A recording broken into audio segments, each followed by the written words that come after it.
Hello everyone, welcome back to another math tutorial. Today's video is going to be on prime factorization. I hope you enjoy. What is prime factorization? Prime factorization is when you break down a number using its factors, or into its factors, until you get prime numbers. For example, you have 24, which breaks into 12 and 2. 2 is prime, so you can stop there. 12 is not prime, so you have to keep going. Then you get 6 and 2. 2 is prime, you can stop there. 6 is not prime, so you have to keep going. 6 splits into 3 and 2, which are both prime, so you can stop. And you can see that 24 is 2 times 2 times 2 times 3, which is true because 2 times 2 is 4, plus times 2 is 8, times 3 is 24. Standard and exponential form. Let's say we just did a prime factorization problem. Say we factorized we already did 24. 36. That splits into 2 and 18. You can stop at the 2 since it's prime. 18 becomes 9, 2.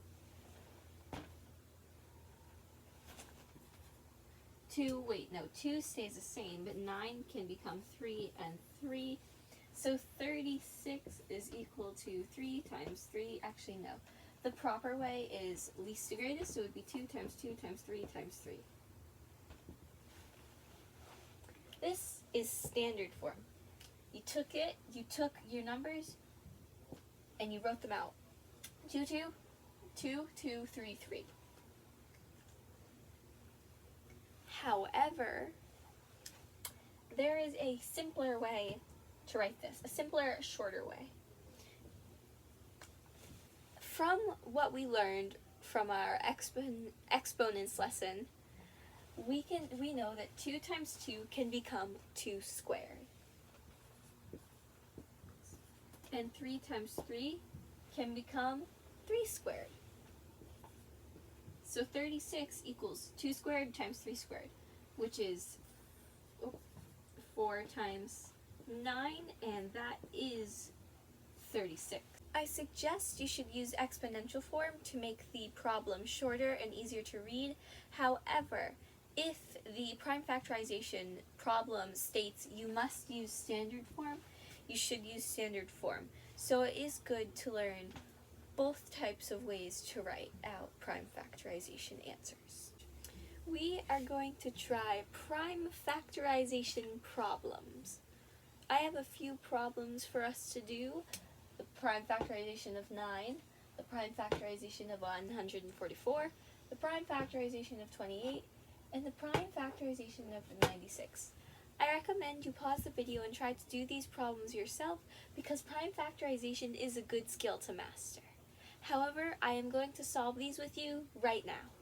Well, now it's time to solve our problems. First we have 9, which we know is 3 times 3. 3 and 3 are both prime, so 9 equals 3 times 3, or 3 squared. That is the prime factorization of 9. 144 we can split into 12 and 12. 12 and 12 are not prime. We split both 12s into 6 and 2.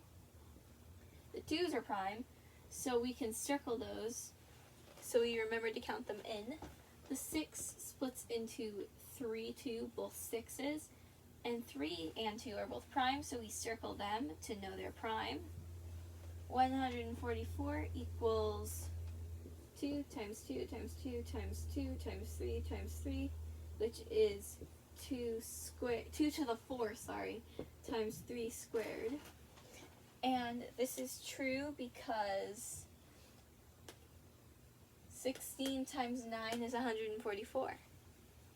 Now 28, I have to go down a little, but 28 we can split into 7 and 4. 7 is prime, we circle the 7. 4 is not prime, so that splits into 2 and 2. Those are both prime, so 28 equals 2 times 2 times 7, or 2 squared times 7. 96 can be split into 12 and 8. 12 and 8. 8 can be split into 4 and 2. 2 is prime, circle the 2. 12 can be split into 6 and 2. 2 is prime, circle the 2. 4 can be split into 2 and 2, circle both prime. 6 can be split into 3 and 2, which we also know, both are prime. So that is 2 times 2 times 2 times 2 times 2 times 3, which is 2 to the 5th times 3. And this is true because 2 to the 5th is, if you saw the powers of 2 video, 32 times 3 is 96.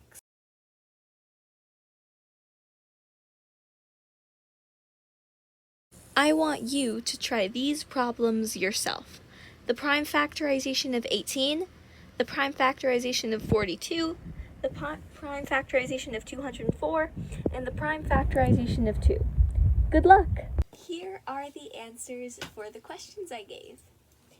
18 equals 2 times 3 to the 2nd.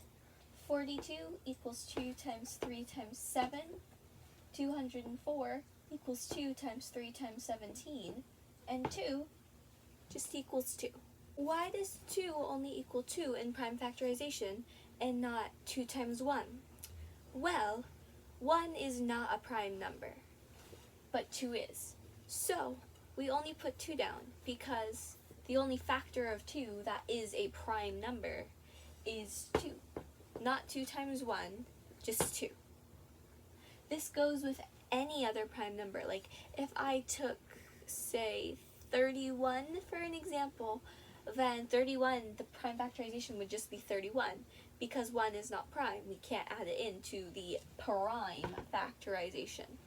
So all prime numbers equal themselves in prime factorization. If you didn't know, prime factorization can also be used to find LCM, least common multiple, and GCF or GCD, which is the same thing, greatest common factor / greatest common divisor.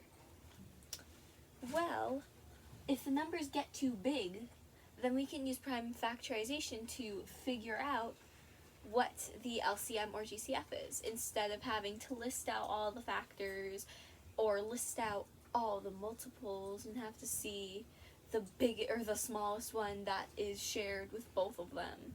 So, as you can see, we can use prime factorization in many different types of math. That's it for this video. Next week's video is going to be on LCM and GCF. Anyway, I hope you enjoyed this video, and I hope you have a great day, night, or whenever you choose to watch this. See you next time!